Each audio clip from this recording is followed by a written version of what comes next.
Hello everyone.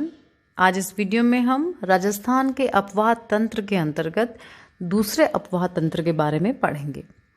पिछले video में जब हमने ये टॉपिक शुरू किया था तो हमने अरब सागरीय अपवाह तंत्र को पढ़ लिया था। इसमें हमने उन नदियों को पढ़ा था जो कि अपना जल अरब सागर में ले जाकर डालती हैं।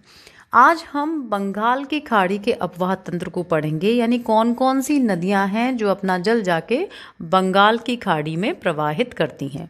तो देखिए, इस क्रम में सबसे पहले आता है चंबल नदी का नाम। बहुत फेमस नदी है, आप सब जानते होंगे चंबल के बारे में। देखिए, चंबल को चर्मणवती, नित्यवाही, सदानीरा, कामधेनु आदि नामों से जाना जाता है। राजस्थान में सबसे अधिक लंबी नदी चंबल नदी है और इसका जो उद्गम है वो मध्य प्रदेश में मऊ जिले में स्थित जनापाव की पहाड़ियों से होता है। ये नाम आपको ध्यान रखना है। चंबल नदी का उद्गम मध्य प्रदेश के मऊ जिले में स्थित जनापाव की पहाड़ियों से होता है। ये नदी दक्षिण से उत्तर की ओर बहती हुई राजस्थान के चित्तौड़गढ़ जिले में चौरासीगढ़ नामक स्थान पर प्रवेश करती है और कोटा व बूंदी जिलों में होकर बहती हुई सवाई माधोपुर, करौली, धौलपुर जिलों से बहती है। ये चंबल नदी जो है वो राजस्थान और मध्य प्रदेश के मध्य अंतर्राज्यीय सीमा का भी निर्माण करती है। तो देखिए, राजस्थान के जिलों की हम बात करें तो चंबल नदी कहाँ कहाँ से बहती है? कोटा, बूंदी, सवाई माधोपुर, करौली व धौलपुर। कोटा, बूंदी, सवाई माधोपुर, करौली व धौलपुर 5 जिलों से बहती है। और मध्य प्रदेश में ये चंबल नदी 4 जिलों से बहती हुई निकलती है। सबसे पहले तो आ गया मऊ, जहां उसका उद्गम होता है, फिर मंदसौर, फिर उज्जैन और रतलाम। तो ये 4 जिले हैं जहां से चंबल नदी प्रवाहित होती है और फिर उसके बाद ये राजस्थान में प्रवेश करती है। तो ये क्लियर हो गया इतना। चंबल नदी जनापाव की पहाड़ियों से निकलती है और चित्तौड़गढ़ के 84 गढ़ नामक स्थान से राजस्थान में प्रवेश करती है। अब यहाँ हम लोकेशन देखते हैं चंबल नदी की। तो देखिए, चंबल नदी की यदि हम लोकेशन को देखें राजस्थान के मैप में, तो ये जो भाग है ये चंबल नदी का पार्ट है। ये जो है ये पूरा चंबल नदी के प्रवाह का क्षेत्र है। यहाँ से ये मध्य प्रदेश का एरिया है, फिर ये प्रवाहित होती हुई इस प्रकार से मैप में आपको जब आंसर लिखेंगे तो आपको मैप में चंबल नदी का जो लोकेशन है वो भी शो करनी पड़ेगी। एक दूसरा मैप हम और देखते हैं। यहाँ हमें चंबल नदी बेसिन जो है उसका पूरा प्रवाह क्षेत्र दिख जाता है। ये जो येलो कलर के अंदर जो एरिया दिख रहा है ये चंबल नदी के प्रवाह क्षेत्र का एरिया है। ओके, अब देखिए, चंबल नदी जो है राजस्थान की एकमात्र ऐसी नदी है जो अंतर्राज्यीय सीमा का निर्माण करती है। ये कई बार क्वेश्चन पूछा जाता है, इसे आपको ध्यान में रखना है।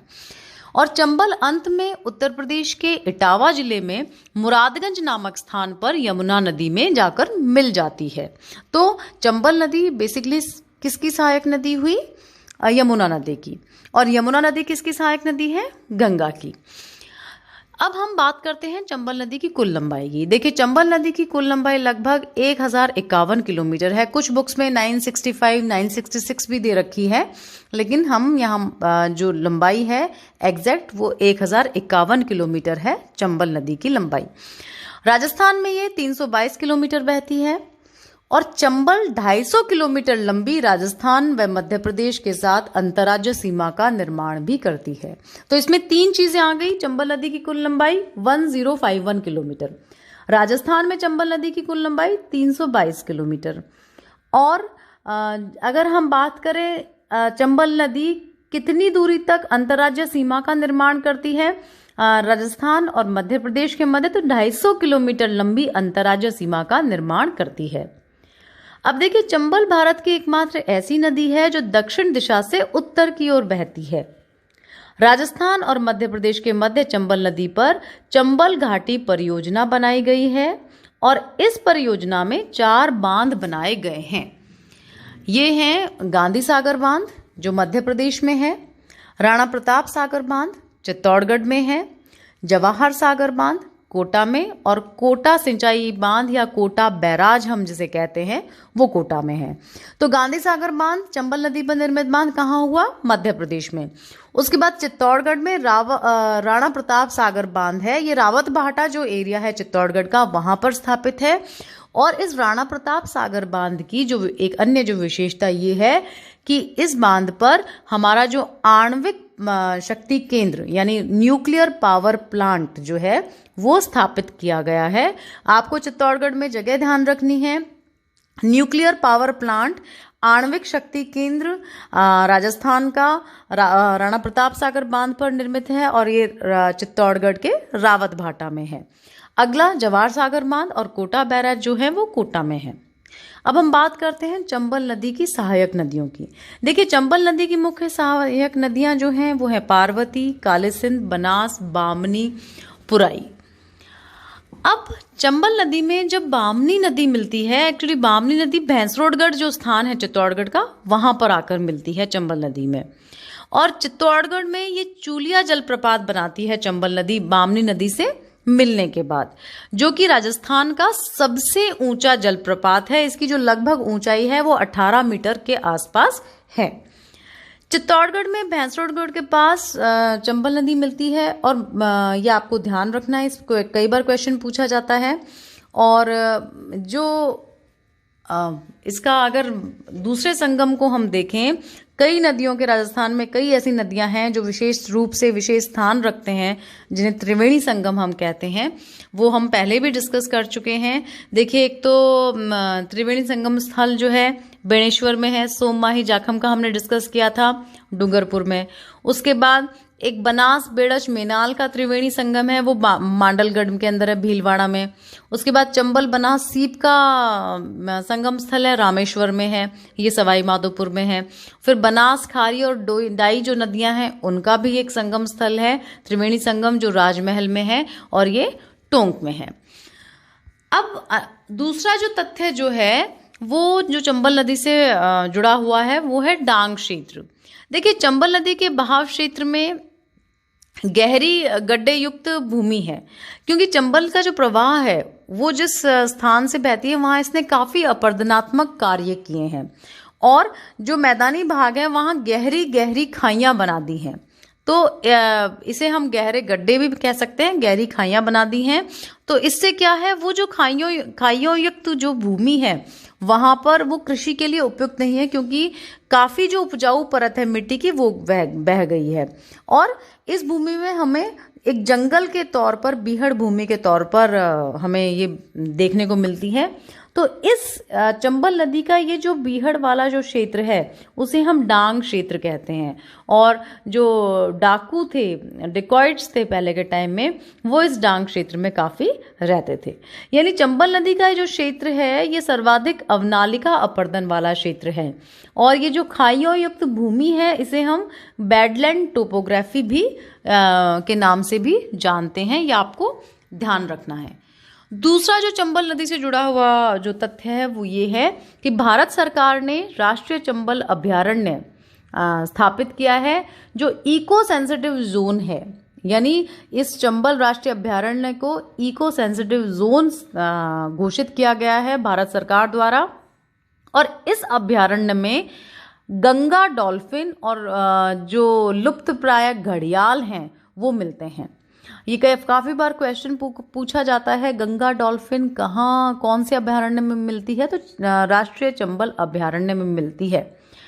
ये इसको जो इको सेंसिटिव जोन घोषित किया है, इसके कारण यहाँ पर रिसोर्ट्स, होटल या अन्य आवासीय और औद्योगिक गतिविधियों के निर्माण पर रोक है। ये अभयारण्य प्राकृतिक रूप से रहने वाले घड़ियालों का आवास है, और 75% घड़ियाल इस अभयारण्य में रहते हैं। तो ये क्लियर हो गया। अब अगली नदी पे हम चलते हैं, चंबल की सहायक नदी कालीसिंध। ये मुख्य सहायक नदी है चंबल की।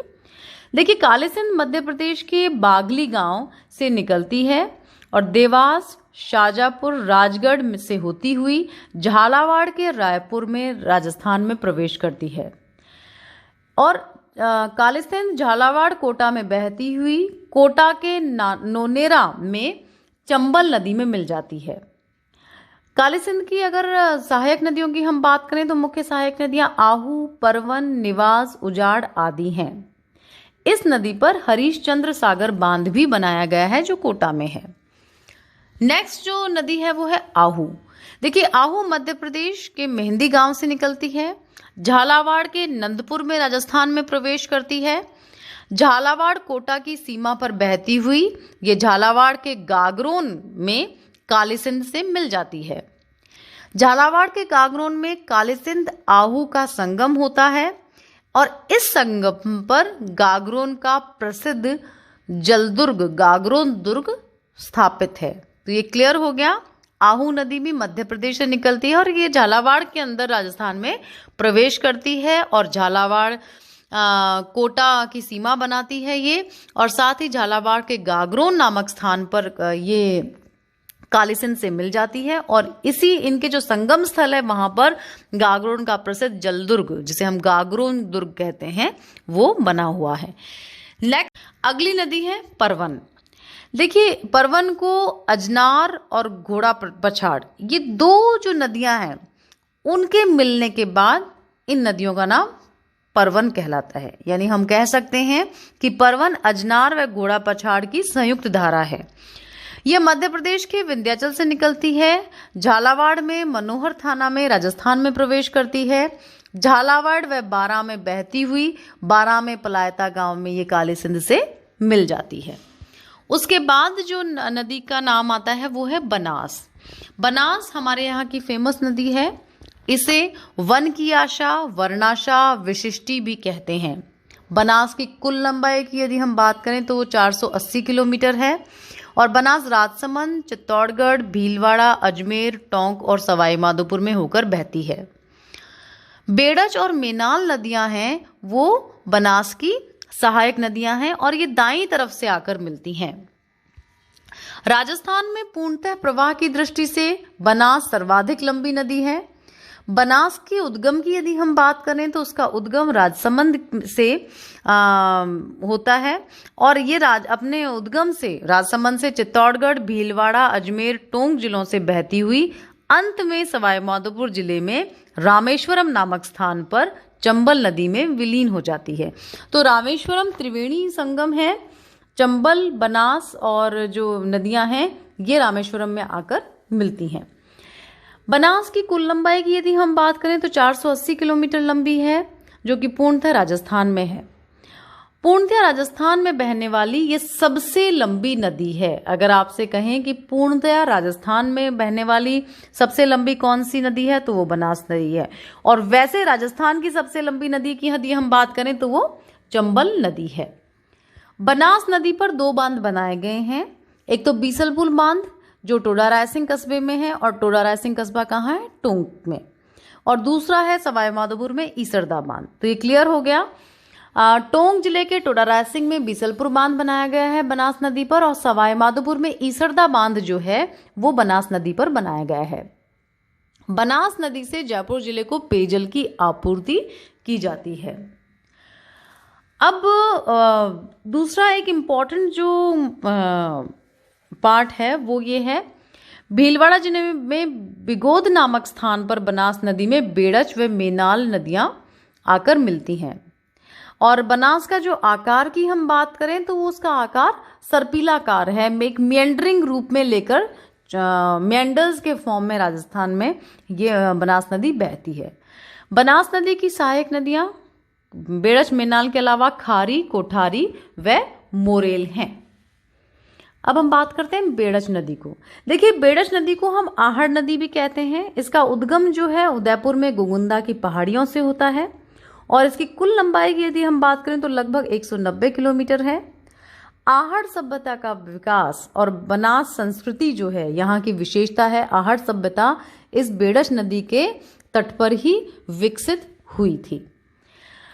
अब विस्तार पूर्वक अगर हम इसको समझाना चाहें तो हम कह सकते हैं कि राजस्थान में उदयपुर जिले के में गोगुंदा की पहाड़ियों से ये नदी निकलती है और जब बनास नदी ये जो आहड़ नदी निकलती है, आरंभ में आहड़ कहा जाता है इसको, लेकिन उदय सागर झील के बाद ये नदी जो है बेड़च नदी के नाम से जानी जाती है। इसकी कुल लंबाई हम डिस्कस कर चुके 190 किलोमीटर है। ये नदी उदयपुर, चित्तौड़गढ़ जिलों से होकर बहती हुई अंत में भीलवाड़ा जिले के बिगोद नामक स्थान पर बनास नदी में मिल जाती है। चित्तौड़गढ़ जिले में गंभीरी नदी जो है वो इसमें आकर मिलती है। लगभग 4000 वर्ष पूर्व उदयपुर जिले में इस बेडश नदी के तट पर आहट सभ्यता का विकास हुआ। बेडश नदी बनास की मुख्य सहायक नदी भी है। तो स्टार्टिंग में इसको आहट जानते हैं अपने उद्गम स्थान से, और जैसे ही उदासागर झील को पार कर जाती है तब ये बेडश नदी कहलाती है। ये आपको ध्यान रखना है। नेक्स्ट नदी है कोठारी। कोठारी राजसमंद में दिवेर से निकलती है। राजसमंद भीलवाड़ा में बहती हुई भीलवाड़ा के नंदराय में बनास में मिल जाती है। भीलवाड़ा के मांडलगढ़ कस्बे में इस पर मेजा बांध बनाया गया है। ये आपको ध्यान रखना है। कई बार मैच द फॉलोइंग में और क्वेश्चंस बहुत बार पूछे जाते हैं, मेजा बांध किस नदी पर है या मेजा बांध कहाँ स्थित है। तो भीलवाड़ा के मांडलगढ़ कस्बे में मेजा बांध बना हुआ है और मेजा बांध कोठारी नदी पर बना हुआ है। नेक्स्ट नदी है गंभीरी। देखिए, मध्य प्रदेश के जावरा की पहाड़ियों से गंभीरी नदी का उद्गम होता है और चित्तौड़गढ़ में निम्बाहेड़ा में राजस्थान में ये प्रवेश करती है। चित्तौड़गढ़ दुर्ग के पास यह बेडच में मिल जाती है। यह आपको ध्यान रखना है। नेक्स्ट है खारी नदी। खारी राजसमंद के बिजराल गांव से निकलती है। राजसमंद, अजमेर, भीलवाड़ा, टोंक में बहती हुई टोंक के देवली में बनास में मिल जाती है। भीलवाड़ा के शाहपुरा में मानसी नदी इसमें आकर मिलती है और भीलवाड़ा का असिंध कस्बा जो है वो इस खारी नदी के किनारे बसा हुआ है। यह आपको ध्यान रखना है। नेक्स्ट है मोरेल नदी। मोरेल जयपुर के चैनपुरा गांव से निकलती है। जयपुर, दौसा, सवाई माधोपुर में बहती हुई करौली के हाड़ौती गांव में बनास में मिल जाती है। सवाई माधोपुर के पिलूखेड़ा गांव में इस पर मोरेल बांध बना हुआ है। नेक्स्ट है ढूंढ नदी। इसको ढूंढ भी कहते हैं और ढूंढ भी कहते हैं। ये जयपुर के अजरोल या अचरोल की पहाड़ियों से निकलती है और जयपुर दौसा में बहती हुई दौसा लालसोट में यह मोरेल नदी में मिल जाती है। इस नदी के कारण जयपुर के आसपास का क्षेत्र जो है वो ढूंढाड़ कहलाता है। यानी जयपुर का जो क्षेत्र है उसके आसपास का क्षेत्र ढूंढ नदी के कारण ही कहलाता है। नेक्स्ट नदी है बाणगंगा। देखिए, बाणगंगा को अर्जुन की गंगा, ताला नदी, खंडित या रुंडित नदी भी कहते हैं। बाणगंगा की कुल लंबाई की हम बात करें तो ये लगभग 380 किलोमीटर है और ये जयपुर, दौसा, भरतपुर में बहती है और इसका जो समापन है यूपी में फतेहाबाद के पास होता है। एक मान्यता के अनुसार अर्जुन ने एक बाण से इसकी धारा निकाली थी, इसीलिए इसे अर्जुन की गंगा भी कहते हैं। और ये जो इसको ताला नदी और रुंडित व खंडित नदी भी कहते हैं। राजस्थान में बैराट नामक स्थान पर ही मौर्य युग के अवशेष प्राप्त हुए हैं। ठीक है, अब हम कुछ बात कर लें इन नदियों से जुड़े हुए दुर्गों की। देखिए, या नदियों के किनारे बसे हुए दुर्गों की। देखिए, गागरोन का जो किला है वो आहू व काली सिंध के संगम पे बना हुआ है और ये झालावाड़ में है। फिर एक है भैंसरोडगढ़ दुर्ग। देखिए, चंबल व बामनी नदियों के संगम पर बना हुआ है और ये चित्तौड़गढ़ में है। एक है शेरगढ़। शेरगढ़ को हम कोशवर्धन दुर्ग भी कहते हैं और ये शेरगढ़ जो है परवन नदी के किनारे बना हुआ है और ये 12 जिले में है। फिर चित्तौड़गढ़ दुर्ग जो है वो गंभीरी और बेडच नदी के संगम पर बना हुआ है। फिर मनोहर थाना दुर्ग जो है वो परवन और काली जो नदी है उनके संगम पर बना हुआ है। और फिर जो गढ़ पैलेस या कोटा दुर्ग जो है वो चंबल नदी के किनारे बना हुआ है। तो ये सारा जो डिस्कशन था हमारा चंबल और कुछ मुख्य सहायक नदियां थी जो बंगाल की खाड़ी में अपने जल को प्रवाहित करती हैं उससे संबंधित था। और आप इसको ये जीके पॉइंट ऑफ व्यू से भी बहुत इंपॉर्टेंट टॉपिक है, इसे आप ध्यान से इसके सुनिएगा और इसके नोट्स बनाइएगा। Okay, thank you.